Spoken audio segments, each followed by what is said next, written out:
আমি নবী, আমি নবী, সম্ভ্রান্ত বংশে আমার জন্ম হইছে। আমার বংশ এমন পবিত্র, জাহিলি জামানার কোনো বেবিচার আমার বংশকে স্পর্শ করতে পারে নাই। জোরে কোন সুবহানাল্লাহ। জাহিলি জামানার মানুষ যখন জিনা বেবিচারে লিপ্ত, আমি যার বংশে, আমার আব্বার বংশ, আমার বংশ পবিত্র ছিল। সুবহানাল্লাহ। নবীজি সাহাবীদেরকে বলে, শোনো, আদম নবী থেকে নিয়া আমার আব্বার বংশ, আমার মার বংশ, আমার আব্বা আমার মার বংশ, আদম নবী থেকে নিয়ে আমার আব্বা আম্মার বংশকে আল্লাহ রাব্বুল আলামিন পবিত্র রাখছে। সুবহানাল্লাহ। ইন্নী খারাজতু মিন নিকাহিন ওয়ালাম আখরুজ মিন ফাসাহিন। নবীজি বলেন, আমি জিনার মাধ্যমে হই নাই, আমি বৈবাহিক বন্ধনের মাধ্যমে হয়েছি। আমার বংশকে আল্লাহ রাব্বুল আলামিন পবিত্র রাখছে। সুবহানাল্লাহ। কবরের মধ্যে যখন বলবে আমার নবিয়ুকা, তোমার নবীকে, তখন জবাব দিতে পারবো না। এজন্য নবীর জন্ম থেকে নিয়ে নবীর ওয়াফাত পর্যন্ত গোটা জীবনী, সিরাত, মিলাদ থেকে নিয়ে ওয়াফাত, পুরা জীবনী আমাদের জানতে হবে, শুনতে হবে। যেরকম, ঠিক না? আমার নবীজির দাদা, নবীজির দাদার নাম কি? Abdul Muttalib. নবীজির দাদার নাম কি? Abdul Muttalib. আমার ভাইরা, আব্দুল মুত্তালিবের সন্তান যখন হইত না, তখন আব্দুল মুত্তালিব, নবীজির দাদা আব্দুল মুত্তালিব মান্যত করল, যদি আমার 10টা সন্তান হয়। কয় সন্তান? 10টা সন্তান হয়। এই 10 সন্তান যখন বড় হবে, আমার ভরণ পোষণের দায়িত্ব নিবে, এমন বয়সে যখন উপনীত হবে, আমি একজন সন্তানকে কাবার সামনে, মূর্তির সামনে, আমার দেবতার সামনে আমি একজন সন্তানকে জবে করে দিব। এই মান্যত করছে, যদি আমার 10টা সন্তান হয়, আর 10 সন্তানের মধ্যে যখন 10টা সন্তান বড় হবে, আমার লালন পালন করার, ভরণ পোষণের দায়িত্ব নিতে পারবে, তখন আমি একজন সন্তানকে কাবার সামনে জবে করে দিব। এই মান্যত করছেন কে? নবীজির দাদা আব্দুল মুত্তালিব।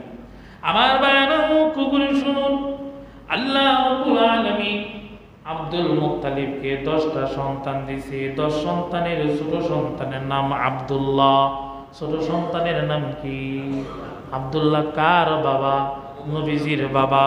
আমার ভাইরা, আব্দুল্লাহ এমন নাম হাদিসের মধ্যে পাওয়া যায়। নবীজি বলেন, আহাব্বাল আসমাই ইলাল্লাহি আব্দুল্লাহ ওয়া আব্দুর রহমান।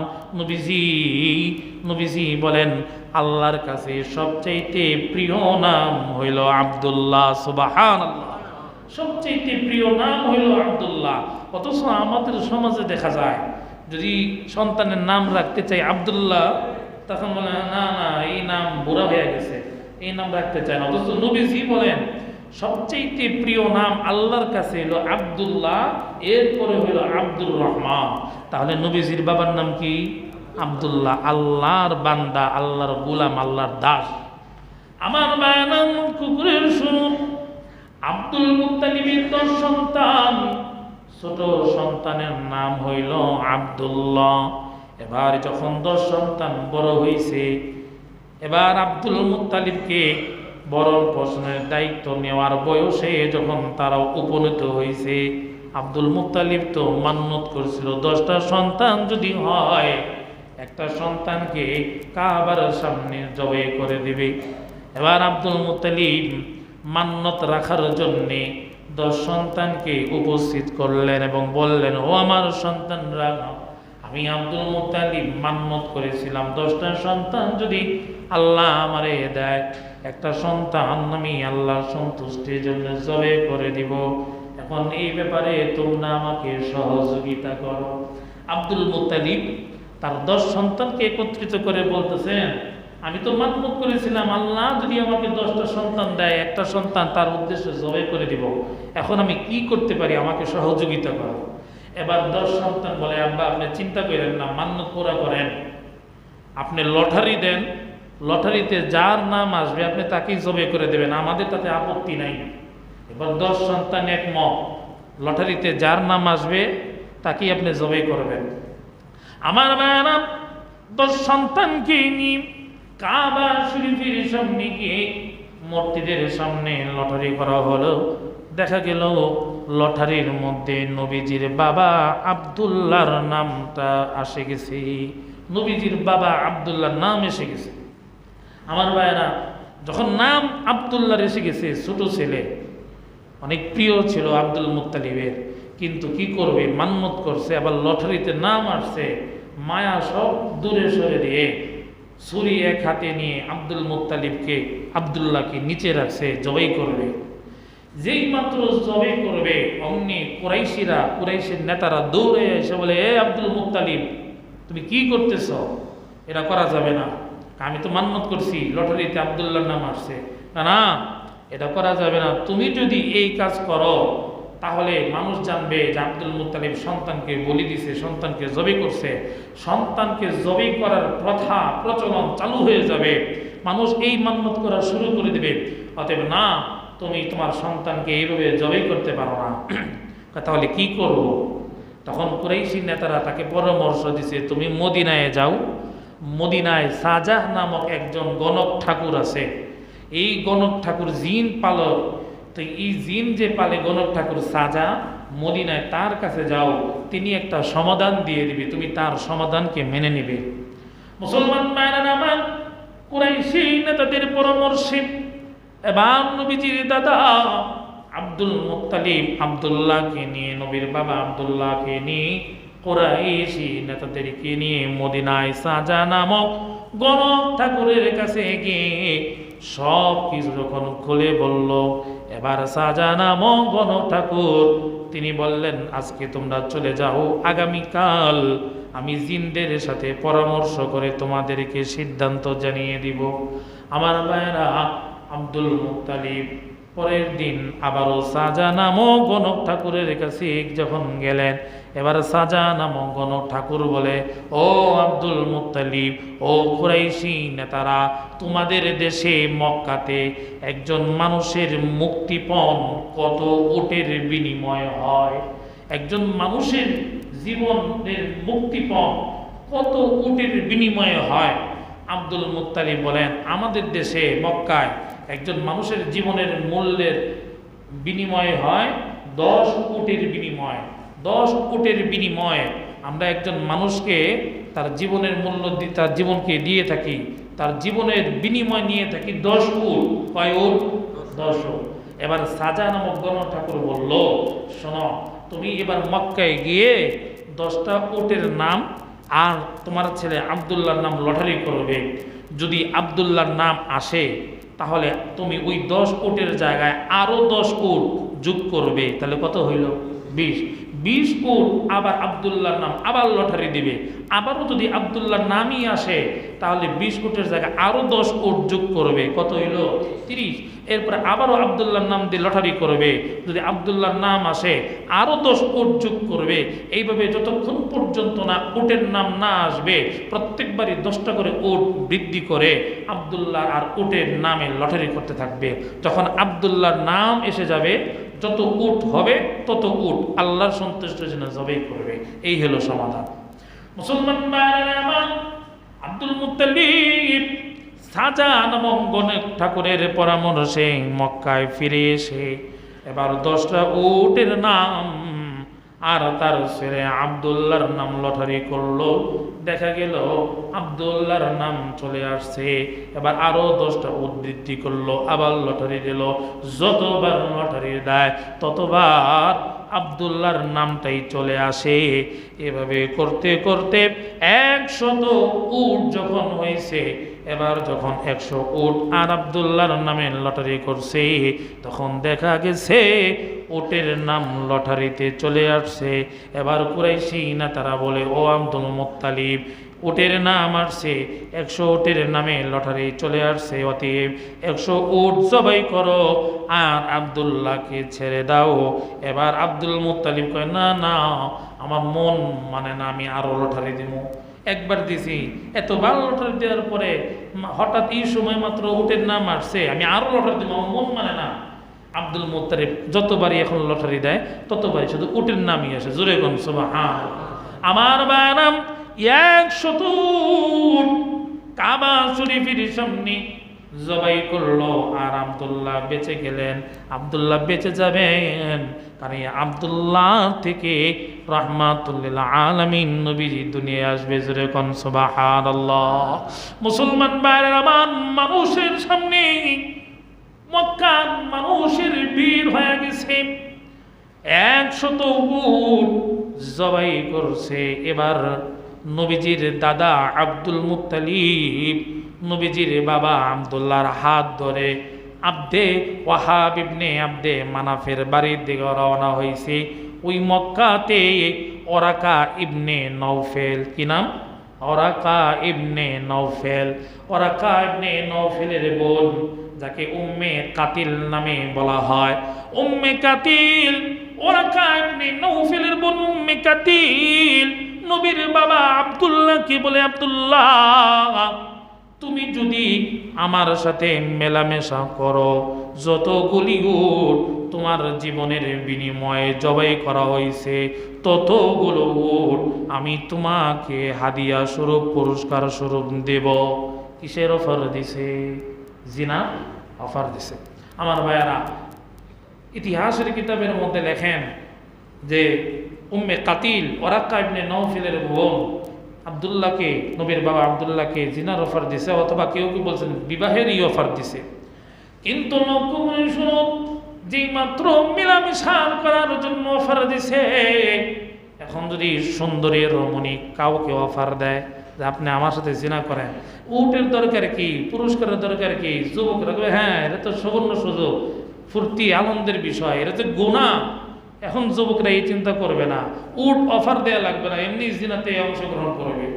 নবীর বাবা আব্দুল্লাহকে উপহার দেওয়ার ঘোষণা দিল, এই আব্দুল্লাহ যদি মিলামেশা করো 100 উট আমি তোমাকে পুরস্কার দেব। নবীজির বাবা আব্দুল্লাহ উম্মে কাতিলের এই প্রস্তাবকে নাকচ করে দিয়েছেন। জোরে কোন সুবহানাল্লাহ। মুসলমান, এবার নবীর দাদা আব্দুল মুত্তালিব আব্দুল্লাহর হাত ধরে ওয়াহাব ইবনে আব্দে মানাফের বাড়িতে গেলেন। ওয়াহাব ইবনে আব্দে মানাফ নবীজির নানা। ওয়াহাব ইবনে আব্দে মানাফ ছিল বনু জুহরার গোত্রের সর্দার। নবীজির দাদা আব্দুল মুত্তালিব নবীজির বাবার হাত ধরে ওয়াহাব ইবনে আব্দে মানাফের বাড়িতে গেলেন। দুইজনের পরামর্শে ওয়াহাব ইবনে আব্দে মানাফের কন্যা আমিনার সঙ্গে আব্দুল্লাহর বিয়ে দিয়ে দিলেন। আমার ভাইরা, এবার আব্দুল্লাহর সঙ্গে আমিনার বিয়ে হয়ে গেল, বাসর হইল। ওই রাত্রে আল্লাহ রাব্বুল আলামিন নবীজিকে আমিনার গর্ভে দিয়ে দিয়েছেন। জোরে কোন সুবহানাল্লাহ। পরের দিন নবীজির বাবা আব্দুল্লাহ উম্মে কাতিলের সঙ্গে দেখা, ওরাকা ইবনে নওফেলের বোন উম্মে কাতিলের সঙ্গে দেখা। উম্মে কাতিল এবার আব্দুল্লাহর সাথে কোনো কথা বলে না। এবার আব্দুল্লাহ বলে, উম্মে কাতিল গতকালকে তুমি আমাকে প্রস্তাব দিয়েছিলে, অথচ আজ তুমি আমার সাথে কোনো কথা বলো না, কারণ কি? এবার ওরাকা ইবনে নওফেলের বোন উম্মে কাতিল বলে, আব্দুল্লাহ তুমি কি জানো না আমি ওয়ারাকা ইবনে নওফেলের বোন, আমার ভাই আসমানি কিতাবের আলেম, আমার ভাই ওয়ারাকা ইবনে নওফেল আমাকে বলেছে অচিরেই শেষ নবীর আবির্ভাব হবে, অচিরেই শেষ নবী আসবে। ও আব্দুল্লাহ, আমি তোমার ললাটে, তোমার কপালে শেষ নবীর নূর চমকাইতেছিল। জোরে কোন সুবহান। সুবহানাল্লাহ। আমি আকাঙ্ক্ষা করেছিলাম ওই শেষ নবী যেন আমার গর্বে আসে, কিন্তু না, আল্লাহ রাব্বুল আলামিন নবীজিকে সম্ভ্রান্ত পরিবারে দিয়ে দিয়েছেন, আমিনার গর্বে দিয়ে দিয়েছেন। সুবহানাল্লাহ। আমার ভাইরা, আল্লাহ রাব্বুল আলামিন কোরআনের মধ্যে বলেন, আল্লাহু আ'লামু হাইসু ইয়াজআলু রিসালাতা। আল্লাহ রাব্বুল আলামিন ভালো জানেন কাকে নবীগিরির দায়িত্ব দিবেন, নবীর বার কাকে দিবেন, কাকে নবীর বাবা বানাবেন, কাকে নবীর মা বানাবেন, কাকে নবী বানাবেন, কাকে আলেম বানাবেন, হাফিজ বানাবেন, মসজিদের ইমামের দায়িত্ব কাকে দিবেন, এটা কে ভালো জানে? আল্লাহু আ'লামু হাইসু ইয়াজআলু রিসালা। আল্লাহ ভালো জানেন কাকে নবীর বার, নবীর দায়িত্ব কাকে দিবেন, কাকে নবীর বাবা বানাবেন, কাকে নবীর মা বানাবেন। আমার ভাইরা, লক্ষ্য করে শোনো,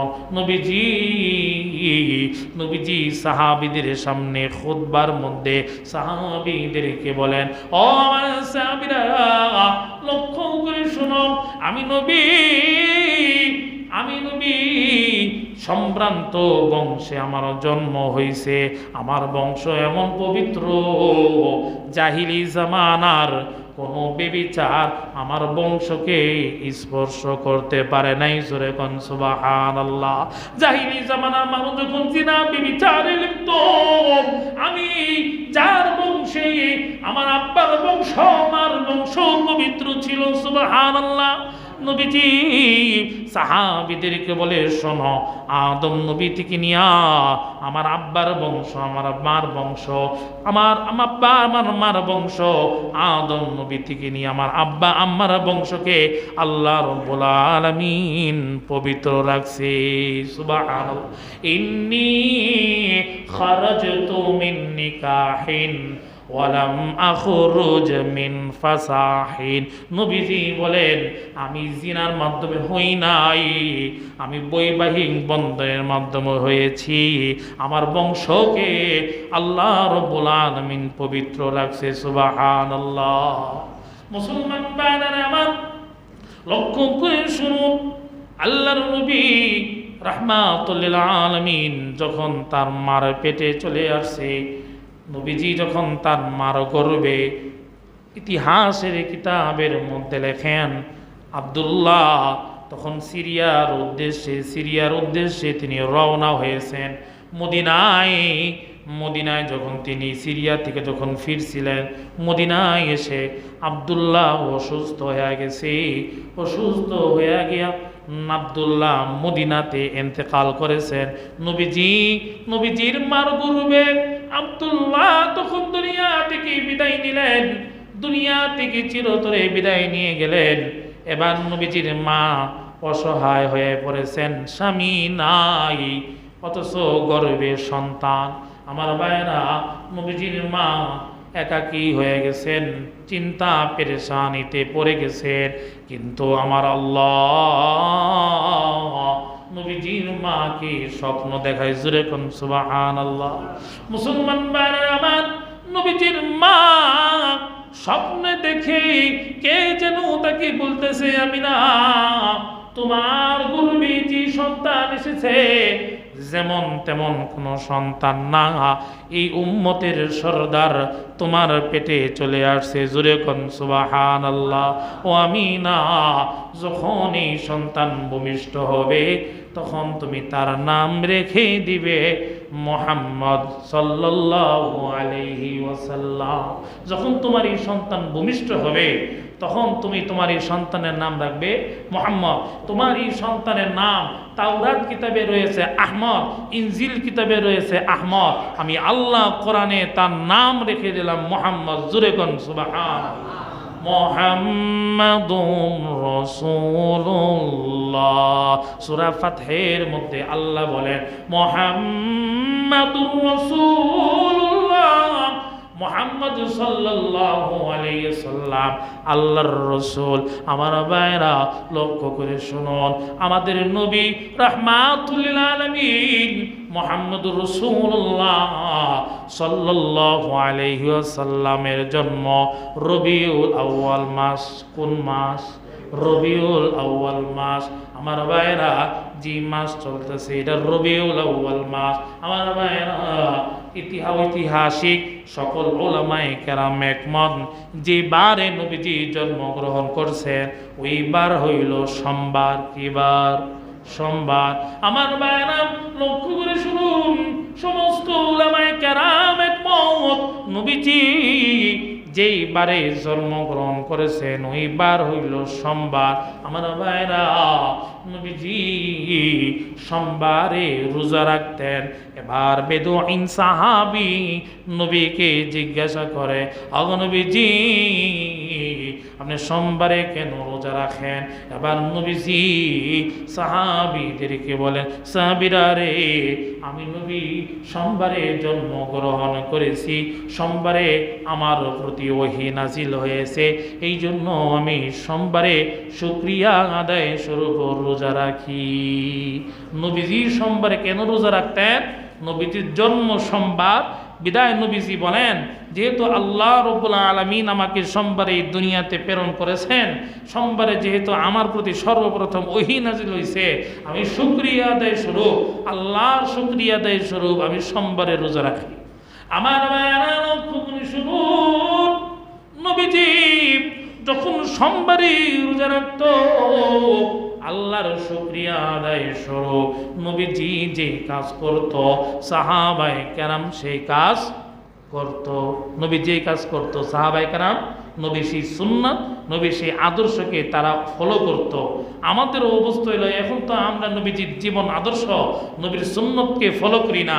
আমাদের বিভিন্ন নেতা আছে, সেই নেতার আদর্শ লালন করি, অথচ আমাদের নেতা, বিশ্ব নেতা, সকলের নেতা মুহাম্মদুর রাসূলুল্লাহ সাল্লাল্লাহু আলাইহি ওয়াসাল্লাম, তার জীবন আদর্শ আমাদের মধ্যে নাই। আমাদের পরিবার, স্ত্রী, সন্তানদের মধ্যে, সমাজে, রাষ্ট্রে তার সুন্নত, তার জীবন আদর্শ আমাদের মধ্যে নাই।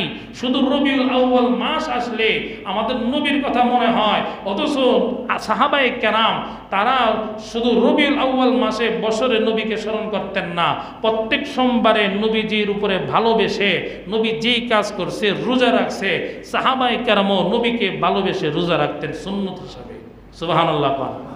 মুসলমান ভাইরা আমার, আমরা যদি নবীকে ভালোবাসতে চাই, নবীর ভালোবাসার দাবি করি, তাহলে বলেন না সোমবারে সুন্নত হিসাবে রোজা রাখার দরকার আছে না নাই? রোজা রাখার দরকার আছে, কিন্তু আমরা কয়জনে সোমবারে রোজা রাখি? অথচ আমরা বলি আমি নবীকে ভালোবাসি জীবনের চাইতে, স্ত্রী চাইতে, সন্তানের চাইতে, অথচ নবী সোমবারে রোজা রাখছেন আল্লাহর শুকরিয়া আদায় স্বরূপ। সাহাবায়ে কেরাম রাখছে নবীকে ভালোবেসে, অথচ আমাদের অবস্থা হইল আমরা সোমবারে রোজা রাখি না। সাহাবায়ে কেরাম শুধুমাত্র সোমবারে নবীকে ভালোবাসতেন না, প্রত্যেকটা মুহূর্ত, দিনে রাতে 24 ঘন্টায় নবীর প্রেম সাহাবীদের মধ্যে ছিল। যেরকম ঠিক কিনা? অতএব নবীর ভালোবাসা, নবীর প্রেম, নবীর জীবন আদর্শ শুধু সোমবার আর রবিউল আউয়াল মাস আসলেই না, প্রতিদিন, প্রত্যেকটা সময়, প্রত্যেকটা সেক্টরে, বিয়ে শাদিতে, অনুষ্ঠানে, প্রত্যেকটা জায়গায় নবীর সুন্নত কি আছে তা আমাদের জেনে বুঝে সেই সুন্নত অনুযায়ী আমাদের জীবনকে পরিচালনা করতে হবে। আল্লাহ রাব্বুল আলামিন নবীর সুন্নতের উপর আমাদেরকে চলার তৌফিক দান করুন, বলেন আমিন। মিলাদুন নবী সাল্লাল্লাহু আলাইহি ওয়াসাল্লাম উপলক্ষে আমাদের মসজিদে আগামীকাল মাগরিবের নামাজে পরে মিলাদ মাহফিল হবে, আর আগামীকাল সকালে 8টার দিকে 1 ঘন্টা কালেকশন হবে। আপনারা যে যা পারেন আগামীকালকে এই 1 ঘন্টায় কালেকশনে আপনারা যে যা পারেন মসজিদে দান করবেন, মিলাদের জন্য দান করবেন। মাগরিবের নামাজের পরে আমরা ইনশাআল্লাহ মিলাদুন নবী উপলক্ষে মিলাদ মাহফিল করব, সবাই অংশগ্রহণ করব। আল্লাহ তাআলা বুঝার তৌফিক দান করুক, আমিন। ওয়া মা আলাইনা ইল্লাল বালাগ। 4 রাকাত কিবলা জুমা নামাজ পড়ে নিই।